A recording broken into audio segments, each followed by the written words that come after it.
To another episode of the Black Wealth Effect podcast. I'm your host, Mario. As always, please like, subscribe, and leave a comment for the show so we can keep bringing you this great content. Our guest this week is Emily. Emily, welcome to the show. Thanks for having me, Mario. I appreciate it. I'm excited to be here. Yeah, thanks for joining us. I know it was a bit of a long time coming to get you on, but I'm happy you're here now. I know, better late than never. That's what I will say. Love it, love it. Um, so Emily, what's getting excited to have you on? There's a multitude of topics I want to cover, Mhm. and would love for you to share your experiences with our listeners. Yeah. To start, we're actually going to play a little bit of a game, and so I like to call it the do's and don'ts for designing your short-term rental. Oh, And okay. so I'm just going to throw a few ideas off you, and Yeah. let me know if it's a do or don't, and then why. Sweet. Okay, I'm ready. I'm game. Yeah. So to start, placing wall art at different levels and angles to cover blank space. Is that a do or Oh, don't? that's a do, as long as you do it properly. Okay. So blank spaces, sometimes look cold. It could be a vibe, but Hmm. if you're too blank around the entire property, then it looks like you cheaped out a bit. And not only the decoration side, but maybe also just the furnishing side in general, and ran out of money. So I definitely think that's a do. Okay. It's a great space. Nice, nice. What about like inspirational wall art? The live, Oof. laugh, love, Oh, that's a all the don't. That's a things. big don't. Big don't. We are not in the 2000s anymore. Okay. So that is a trend that has come and passed real quick, and we are not going to be doing that anymore. It just cheapens the space, and I big don't do it. Just don't do it. It's not going to do you any favors. Okay. Okay. What about incorporating greenery like within your design? Big do on that front. Our artificial is usually the way to go with STR, just because of maintenance, and you don't really want to put that on your guests if they're staying longer.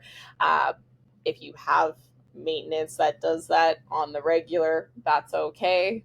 By all means, make the air cleaner with, fresh greenery. But it does brighten the space up having greenery in any place in your property. And it also allows the pictures to pop a bit more and gives your space a bit more character. So I'm always about the green plants, putting them in here and there.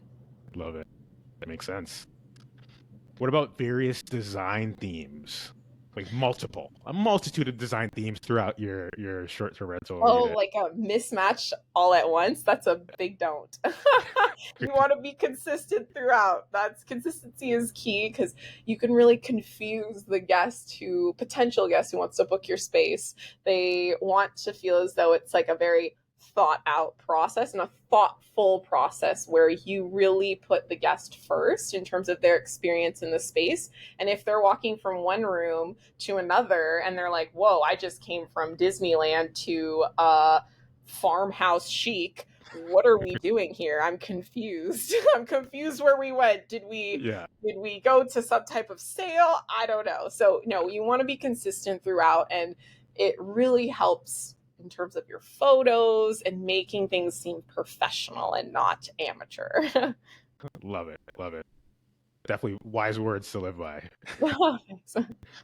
And so, thanks for playing our game. And so, on that vein, like, are there any like common design pet peeves that come to mind that you've seen recently that could really like make it or break it in terms of getting guests to like come to your listing?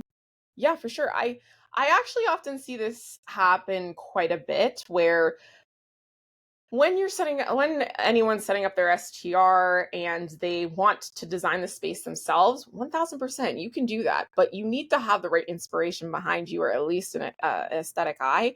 And I always tell people, Pinterest is your best friend. Like, pick a theme and then start Nice. Pinteresting and use those as your mood boards. Like, really copy those to a T, because they look good, and so they'll look good in your pictures.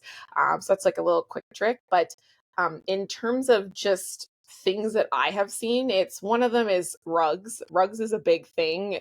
If you get a rug too small for the space, it makes the space actually feel smaller, and it just looks odd in photos. It just looks weird and strange. And that's one thing. Two is not spending enough money on your, what I call high traffic items. So, and pieces of furniture. So that's the couches, that's your mattress, that's anything that your guests touch a lot. You want them to have a great experience there because that's where they're spending their most of their time. You think about it, someone rents on Airbnb, they're going to spend majority of their time probably sleeping. That's a good 8 well, it depends how much fun you want to have that group, but hopefully it's like, 6 to 8 hours of sleep. You never know, but that's an experience where that's a lot of time spent. So you need to make sure that it's time well spent and it's not something that they're like, ugh, these pillows suck, or this bedding is super uncomfortable. This mattress is just not doing it for me. Because that's going to be straight away a complaint, and you're going to get it in your reviews, and it's going to reflect poorly, which then will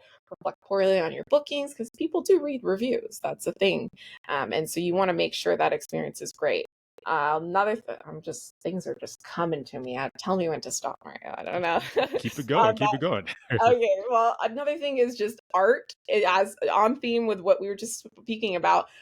Art that's too small for the space. I find people will just go to HomeSense or buy something online and like the actual image, but they do not take into account the size of that piece of art. So there's really a method to the madness when it comes to how big that piece of art should be, or how many pieces of art you need to fit in a space to make it look complete, and not like an afterthought of, oh, this wall looks blank, I need to put something there, and I'm going to put a small piece of art there and it's going to look okay. No, it's not. It's going to look like it's an afterthought and it's rushed, and you were trying to make something of a space where you should have just kept it blank. To be honest, it would have looked better than putting a little small piece of art there.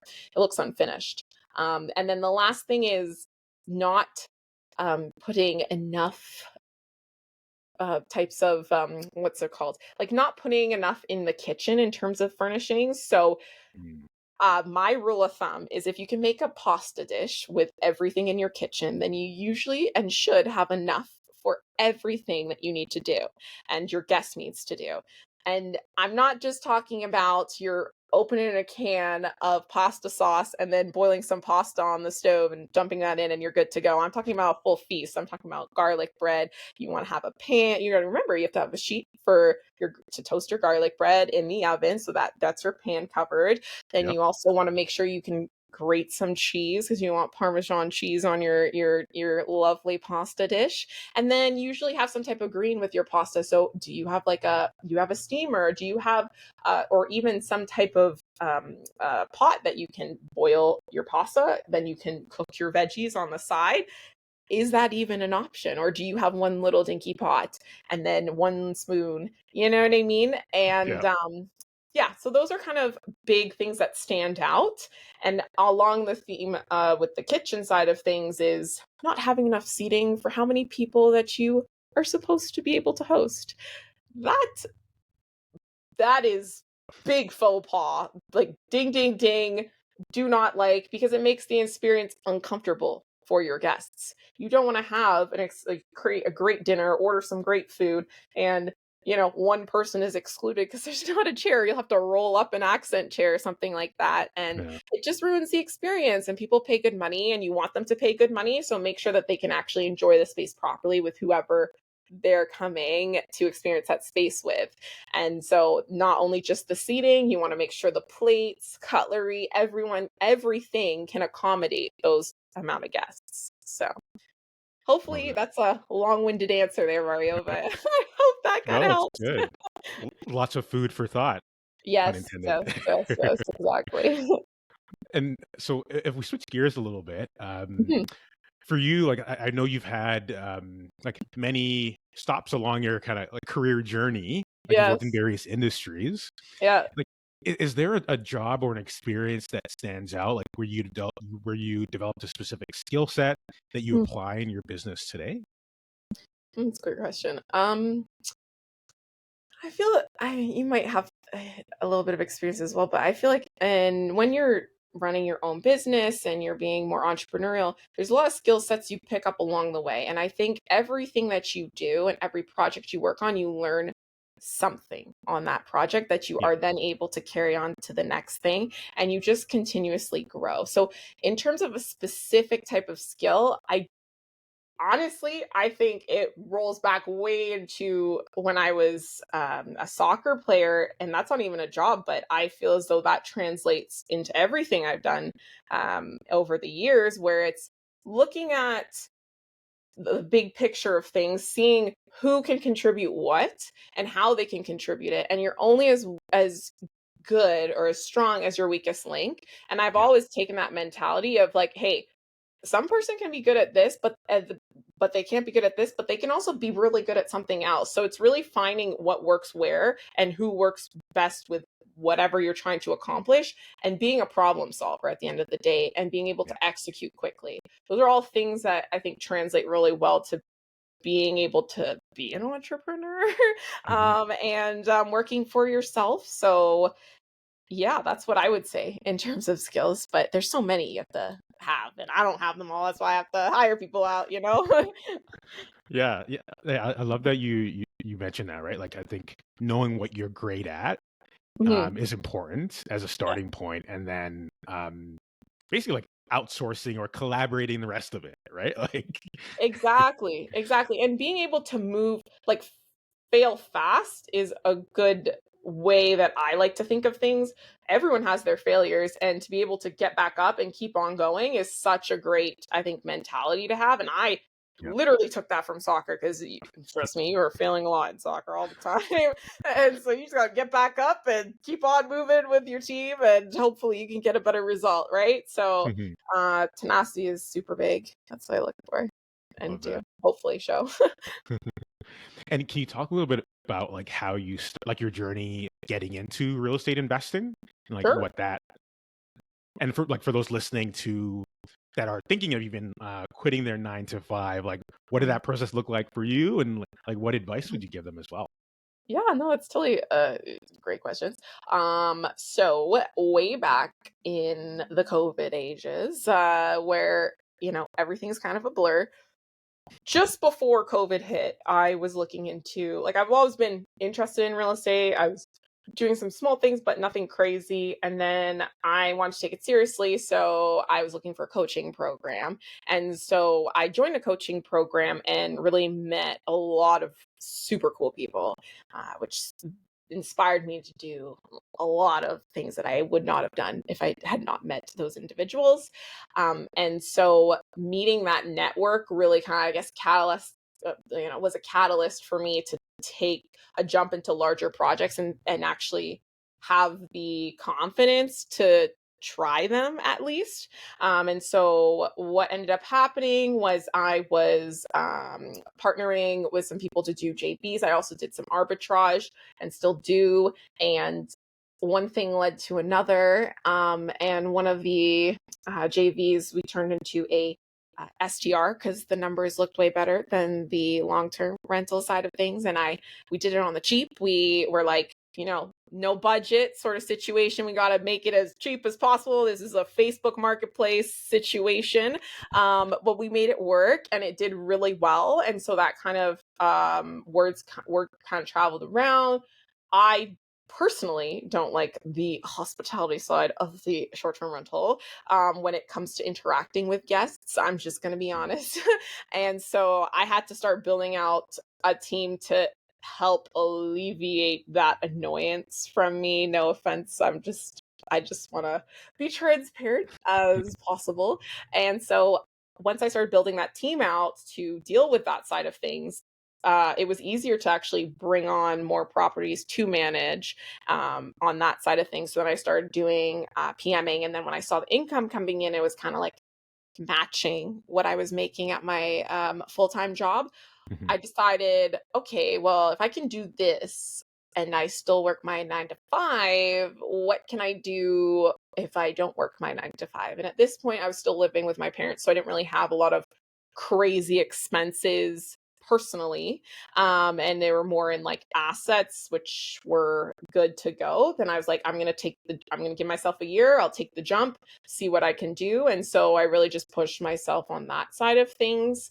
Met some really cool people, partnered up And I have like one JV that we do a lot of stuff with that I love, and then like another one which is just super passive, but the other one we're like actively doing things all of the time, and that's pretty much it. And then basically some of the PM clients wanted us to design the spaces because they didn't have the capacity or want to design the spaces, so that kind of got us into design as well. And I love using my, I'd say I call it my left side of the brain. It might not actually be the left side, but that's okay. It's a different part of my brain that I get to use. And so I had no problem taking on design projects.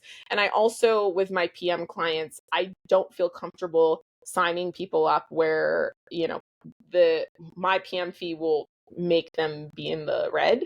And so if they want to be positive and in the black, and I can't make those numbers work, I'm happy to help them set their place up, help them design the place. There's a bunch of services that we offer. So that's kind of how the design side came through. And it's so fun to design for STR. So yeah, I love that side of things as well, because now PM's kind of on autopilot, which is nice. And so that's kind of my little, I guess, journey of what I did. And for people who want to do that, I'd say it's so nice to have a cushion of a job to be able to have your expenses, everything covered, and there's not the stress of being like, oh no, I have to pay my mortgage or pay rent, and I don't have this income coming in. And that sometimes doesn't necessarily bode well to the best decision making, because you're stressed and you're not in the right headspace to be able to make those decisions that should be made. And so I think it's, I don't know, my advice to anyone listening would be really, when you have made the same income and you consistently can make the same income that you're making currently at your job, and you can sufficiently cover all your expenses, then you can maybe take the leap to go into whatever you're doing. I think that's the best way to go about it. If not, hopefully you have a partner that's making some crazy amount of money that can support you or something, or a trust fund. I don't know. Love it. Yeah. That was great. And so you touched on like the JV partners that you partner with. Yeah. And are those deals specific to like short-term rentals, or do they vary? Yeah, no, short-term rentals, one's an LTR, but most of them are short-term rentals. And I'm very picky with my JVs. I've heard horror stories. So I also word to listeners, I'd say it's like a marriage. Really do your due diligence and make sure that you know who you're getting into bed with, per se. Because it's really important. It can it can set you back quite a few years if you're not diligent enough in that process. And so it's a lot of money, and sometimes it's people's life savings. So I wouldn't mess around with it, and really do your background on whoever you're wanting to JV with. So yeah. Wise words, great advice. Like I feel like we could have a whole episode on when JVs go wrong, but Oh yeah, I know. Especially these days, I've heard some tea. We'll leave that to the next time you come on the show. Yeah. And so, like with short-term rentals, like, or even actually the market in general right now, it's an interesting time. And so, like, a lot of people are looking at their crystal ball, trying to figure out like when the first rate cut might be, or if it'll even happen at this point in the year. Like, from your point of view, like, are there specific trends or like things that you're seeing as it relates to short-term rentals, and like how investors are managing through I don't want to say pandemic anymore, but managing through the current environment? Yeah, I think it depends on the area you look at. I would say, but definitely people are hurting. I will say I've heard a lot more of those stories. During the pandemic, there was a time where you could literally throw a dart and buy anything and make money. In short-term rentals, you did not have to be a good operator. You didn't really have to do anything, and you'd still be in the black. But now it's getting back down to the real people are showing what they can do, and then the other people are hurting now, and they're saying, oh, it's Airbnb bust and what. And I'm like, No, my places are doing the same, if not more, most of Yeah. the time. So, like and annually they net out the same. So it's not a matter of, I think, how the economy is, I guess, treating the STR market. It's really how people are now showing their true colors of how they're operating, and if they actually did their work and their homework on how to be a good operator in this hospitality industry, because you really do have to be nifty. And I will say we have had to be a bit more creative with pricing strategies and how listings look and what we offer in listings to be able to look better than our competition. We've had to dive deeper into our competition as well. So I think there's more that you need to do on the back end in order to be able to be good on the front end of things. And another thing that I have seen too is people are actually coming to me who have either had bad cases with long-term tenants and they don't even care if they're losing money. They just want to have some income coming in, cover some of the mortgage, but not deal with the LTV. And so that's coming to me a lot more too, which is very interesting, that I haven't had. And then a lot of other people who would have never touched STR are really open to midterm rentals. And that's a big thing also, especially in Toronto, because there's not a lot of favor for STR in Toronto, especially in condos and stuff like that. But some condos, totally deny it, but there's others that are open to the longer term stays, which is, and then also just units in general that aren't in condos, and people are like, oh, okay, oh, I didn't know I could get this. Like it's surprising. So that's kind of what I've been seeing on that side of things. Yeah, I think as you mentioned, like being nimble, like bringing that creative mind from an operational perspective to ensure that your units stand out and continue to be profitable. Definitely important in today's market. 100%. And also just in terms of even the operations side is making sure that you're creating those relationships with your, I call them the operations team, which is your cleaners and your maintenance, to make sure that you don't have to pay a premium when you have to get stuff done, right? You're not calling the molly maids. You're actually calling them the smaller operators that are good and okay with making deals with you of, okay, if we're your sole provider and, we agree on this, we agree on that. Here's what your fixed rate's going to be. It keeps things kosher, right? It keeps things predictable, and you're not in any types of surprises in terms of what your bill is going to be at the end of the month or, every 2 weeks, however you set it up on that side. Okay. And then on that point, like, are there any like nuances or key considerations, maybe someone getting into short-term rentals, or maybe they already have a few units and they're looking to expand, and they're thinking about units abroad, like hours away versus like in their own backyard? Sorry, what's the question? Yeah, so just like the nuances or key considerations one should have Key with considerations. Sorry. having short-term rentals like locally, so like within an hour or two, versus abroad. Great question. Sorry, I think my brain just farted or something. All good. Yeah, no, definitely. I love to make sure that I'm operating the same as if I'm operating something in Toronto or where I am right now, or if I'm operating something out west or east or in the East Coast. Same process, same procedures. And the reason why is because then it's much easier to expand in a place that is far away where you can't travel and hop in your car and you're there in 20 minutes. It forces you to create those key relationships so that it actually makes your life easier at the end of the day, because you don't have to get up and go over to your property to let someone in or fix some alarm, because you already have that established. So it really eases operations, and at the end of the day, the $50 you pay for someone to go on site is definitely well spent compared to the time that you would have to take to get out there and fix that issue, very simple issue yourself. So that would be my advice, is treat something that's in your backyard the same as if it was halfway across the world. just make sure you speak the language. That's what I'd say on that part.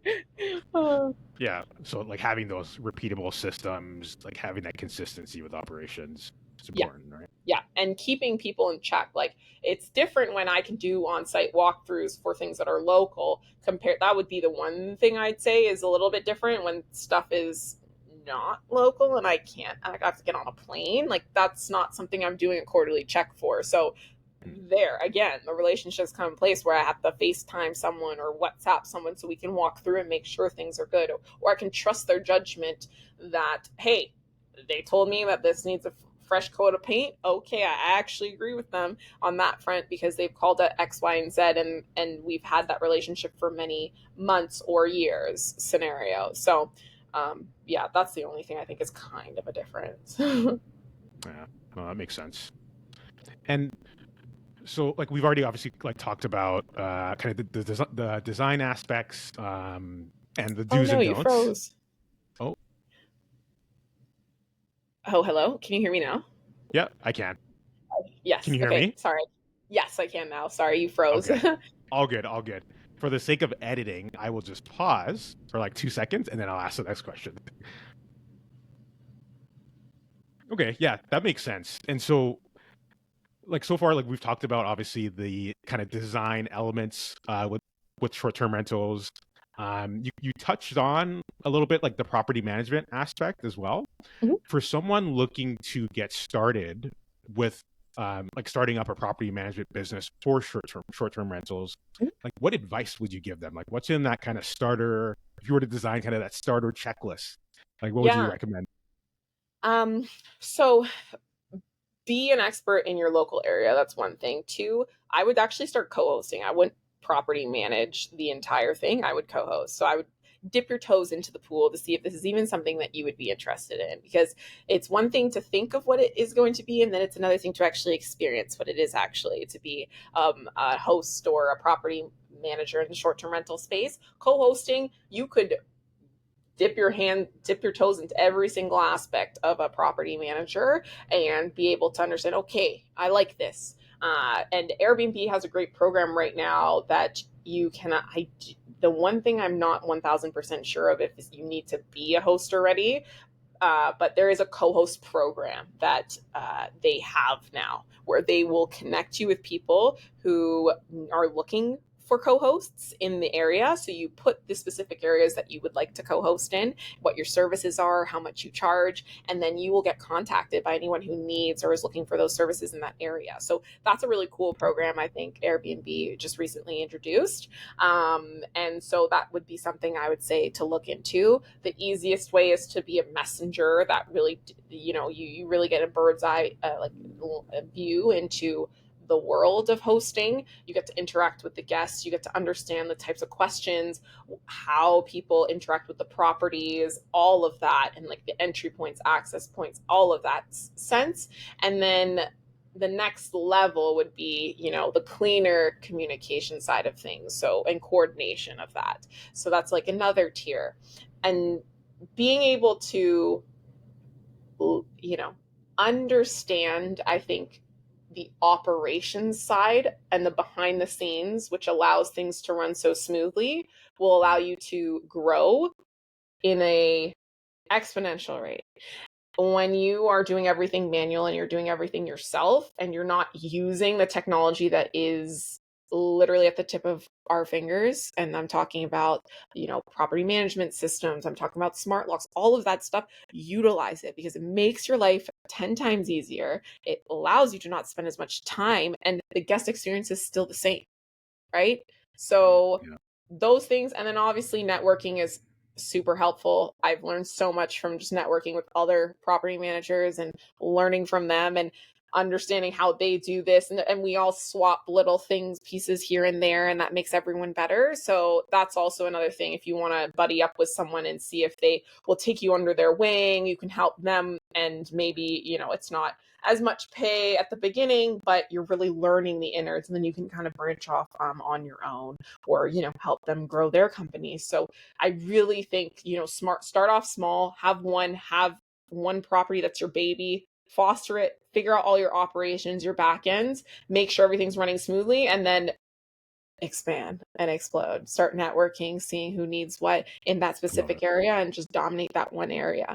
Then you can expand to another area, because you want those teams and your operations side to be so solid. You barely have to touch them. You barely have to hear from them, and it's great. Yeah. Great advice. And so I know you mentioned it's not an area you love as much as the design aspect. And I know you're very active on social media, like sharing the client experience side of things. Yes. We talked about like learning from your failures, failing fast. Is Yeah. there like a client like horror story Oh my that you goodness. could share where maybe it started off as a horror story, but somehow like you resolved the issue and you learned a ton just from that experience? Whew. You know, when you host a lot of properties, you have a lot of stories, I'm going to tell you, because there's hundreds, if not thousands of people we've hosted. And, you know, the saying is there's always one bad apple and a bag of good ones, or whatever it is. So, Yeah. in terms of a negative that turned into a positive, that happens quite a bit if it's a minor issue. Honestly, like my whole thing is and I learned this from one of my JVs, is a done for you process. So we want to service the guest and be as helpful to the guest as possible. We want to make sure that they feel as though their needs are being within reason, but like it's above and beyond. We're going. For example, say we had 4 or 5 months ago, one of the doors at one of our places, the lock, I guess because of, you know, expansion and contraction, the door had shifted, so the smart lock wasn't unlocking. And so what we did was we gave a gift certificate to the sushi restaurant down the street for the guests who were just checking in. We said, hey, sushi's on us.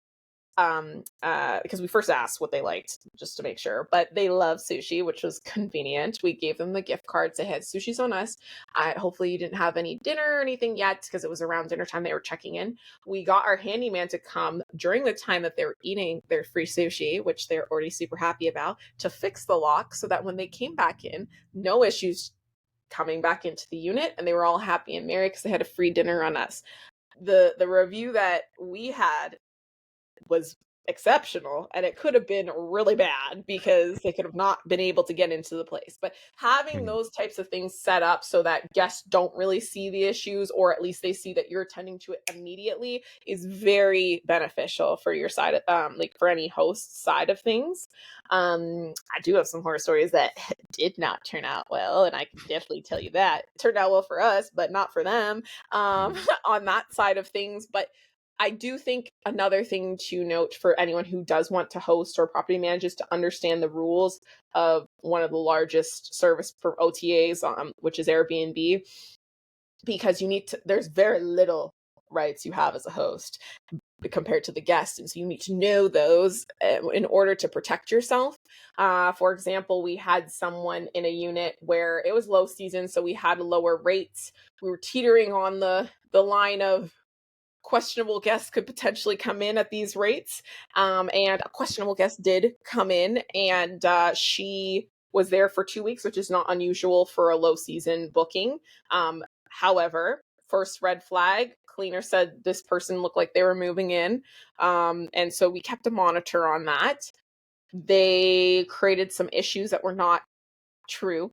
When it came to the appliances that we offered, they just unplugged stuff and tried to play the system. I call them the professional Airbnb guests, where they try and play the system to get the free stay, and you know, put the basically leave the host in the dust. So thankfully, because we had our checklists from you know, just in our systems in general, we already knew all those things were working. We had the proof that all of those items were working prior to her checking in. So it wasn't a matter of he said, she said. It was, no, this was working. We've tried to help fix whatever. It was a stove.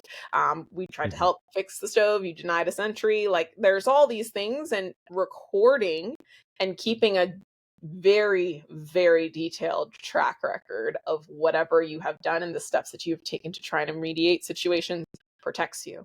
It helps you in situations where you do have to. It's like you're going to trial sometimes where you have to prove your case. And Yeah. so you need your receipts on that side of things. So basically, long story short, place was pretty much trashed because there was dog poop on the walls. It was a fun one. I can tell you that. I was glad I wasn't the cleaner in that situation, and I felt really bad for our cleaners. I gave them a little bit of a bonus there because that was disgusting what I saw in terms of pictures. But we were able to actually get her out because of a loophole in the rules, and the reason being was because it was a gas stove and she was denying us entry to fix it, and it was a safety hazard at this point. And so that is something that we need to remediate. And if the denial of entry is caused by something that is actually like it was a multi-unit place, so it could have affected every other unit, then we were able to cancel that reservation. We refunded her the rest of the days. We were happy to have her leave, and then we were able to be compensated in the back end for the crap ton of cleaning that needed to be done, and then also the time and everything that it took to get her out. And we actually had to get the police involved, but the beauty of Wow. short-term rentals is that once a reservation is canceled from and it shows that it's canceled, the guest does not have the right to be on the premise and you have full control. So that is why people do lean towards short-term rentals instead of long-term rentals. And I'm Mhm. not saying we do this ever. It was a very unique circumstance. I can literally count maybe 2 times we've ever had to invoke those rights, Yeah. but it's a peace of mind knowing that you have that control. Um, and if people aren't behaving, then that's how life is. That's why there's policies and stuff there that you can protect yourself with. So Mhm. yeah. Anyway, I hope that helped. Yeah, it did. So, moral of the story sounds like is know your rights and document everything. Yeah, pretty much. And make sure the documentation is not only just in writing, it's in pictures, videos, because Airbnb loves pictures and videos that can show that it's at this time and whatever, you know what I mean? Because Yeah. who knows if that picture was taken this year or last year or Mhm. yesterday. Yeah. Oh, okay. Oh, so timestamp and Yeah, document everything. 100%. And you don't need a timestamp app. You can. Some people do use that, but it's very simple. You can literally just iPhone or whatever smartphone you have, it shows what time and date it was taken, the photo. So it's very easy to screenshot and show proof of that. Awesome. Yeah. Well, Emily, this has been a fantastic conversation. Oh, I thanks, really Maria. appreciate you sharing your experiences and your insights and your tips and tricks, and especially the do's and do nots. Um, before I let you go, just to share with our listeners, are you able to share, like, looking ahead to the rest of this year, like what's next for you Ooh, and your business, and then what's the best way for our listeners to reach out? yeah, for sure. It's been a pleasure, Mario. I'm so glad we actually got to do this. And I'm so glad I'm on this podcast because it's been a minute.